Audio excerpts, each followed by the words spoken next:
നമസ്കാരം. പ്രഥമ പ്രധാനമന്ത്രി ജവഹർലാൽ നെഹ്റുവിന്റെ ആദ്യത്തെ ഔദ്യോഗിക വസതി വിൽപ്പനയ്ക്ക്.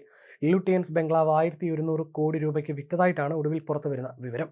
ഇന്ത്യയിലെ ഏറ്റവും ചെലവേറിയ ഭവന ഇടപാടുകളിൽ ഒന്നാണിതെന്ന് റിപ്പോർട്ടുകൾ പറയുന്നു. 17 റോഡിൽ സ്ഥിതി ചെയ്യുന്ന വസതി ഇപ്പോൾ മോത്തിലാൽ നെഹ്റു മാർഗ് എന്നാണ് അറിയപ്പെടുന്നത്. 1946 ഇടക്കാല സർക്കാരിന്റെ കാലത്താണ് നെഹ്റു ഇവിടെ താമസിച്ചത്. പിന്നീട് 1948 ഡൽഹിയിലെ തീൻമൂർത്തി ഹൗസിലേക്ക് താമസം മാറുകയായിരുന്നു. രാജ്യത്തെ റിയൽ എസ്റ്റേറ്റ് വിൽപ്പനയിലെ ഏറ്റവും വലിയ തുകയ്ക്കാണ് ഈ ചരിത്ര മന്ദിരം മധ്യവ്യവസായിയായ ഒരാൾ വാങ്ങുന്നത്. ആരാണ് യഥാർത്ഥ ഇടപാടുകാരനെന്ന് ഇനിയും അറിവായിട്ടില്ല. വൻകിട വ്യാപാരിയായ വ്യക്തിക്ക് നിലവിലെ ഉടമകളായ രാജസ്ഥാൻ രാജകുടുംബാംഗങ്ങൾ 1100 കോടി രൂപയ്ക്ക് ബംഗ്ലാവ് വിൽക്കുന്നതായി ഇക്കണോമിക് ടൈംസിൽ വന്ന പരസ്യമാണ് ചർച്ചയാകുന്നത്. മുംബൈയിലെ അഭിഭാഷക സ്ഥാപനമാണ് പരസ്യം നൽകിയത്. നിലവിൽ ബംഗ്ലാവിന്റെ കൈവശ അധികാരം രാജസ്ഥാൻ രാജകുടുംബാംഗങ്ങളായ രാജ്കുമാരി കക്കറിനും ബീന റാണിക്കുമാണ്.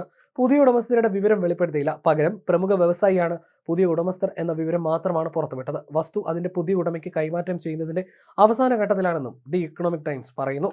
ഡൽഹിയിലെ മോത്തിലാൽ നെഹ്റു മാർഗിലെ ലുട്ടിയൻ മേഖലയിലുള്ള ഈ ബംഗ്ലാവ് ജവഹർലാൽ നെഹ്റുവിന്റെ ജീവിതവുമായും ചരിത്രവുമായും ഇഴചേർന്ന് ബന്ധമുള്ളതാണ്.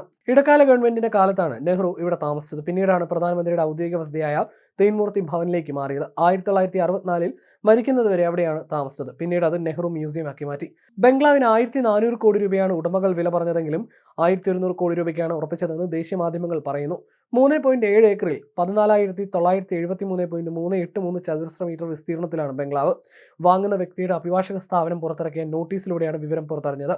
തന്റെ കക്ഷി ബംഗ്ലാവ് വാങ്ങാൻ ഉദ്ദേശിക്കുന്നുവെന്നും നിലവിലുള്ളവരുടെ ഉടമസ്ഥാവകാശത്തെക്കുറിച്ച് അന്വേഷിക്കുന്നുവെന്നുമാണ് വീടിന്റെ വിലാസ സഹിതം അഭിഭാഷകർ പൊതു നോട്ടീസ് പുറത്തിറക്കിയത്. വസ്തു കൈമാറ്റം അതിന്റെ അന്തിമഘട്ടത്തിലാണെന്ന് അറിയിച്ചാണ് പരസ്യം. പ്രസ്തുത സ്വത്തിൽ അവകാശമോ ഉടമസ്ഥാവകാശമോ അവകാശപ്പെടുന്ന ഏതൊരാൾക്കും 7 ദിവസത്തിനുള്ളിൽ രേഖാമൂലമുള്ള തെളിവുകൾ സഹിതം തങ്ങളെ സമീപിക്കാവുന്നതാണെന്നും അല്ലാത്തപക്ഷം പ്രസ്തുത സ്വത്തിന്റെ കാര്യത്തിൽ ഏതെങ്കിലും തരത്തിലുള്ള പ്രതികൂലമായ ഉടമസ്ഥാവകാശമോ അവകാശമോ നിലനിൽക്കില്ലെന്നും അറിയിപ്പിൽ പറയുന്നു. ജവഹർലാൽ നെഹ്റു ഭവനത്തിന്റെ വിശദാംശങ്ങൾ ഇങ്ങനെയാണ്. 3.7 ഏക്കറിലായി 14,973 ചതുരശ്ര മീറ്റർ വിസ്തൃതിയുള്ള ബംഗ്ലാവ്. ഹോട്ടൽ താജ് മാൻസിംഗിന് എതിർവശത്താണ് ഇത് സ്ഥിതി ചെയ്യുന്നത്. ആകെ 3 നിലകളുണ്ട്.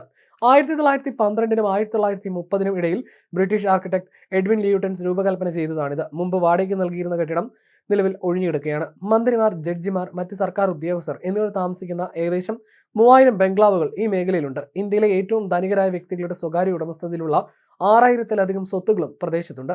വസ്തു വിൽപ്പനയുമായി ബന്ധപ്പെട്ടുള്ള ചർച്ചകൾ ഒരു വർഷത്തിലേറെയായി നടന്നു വരികയായിരുന്നു.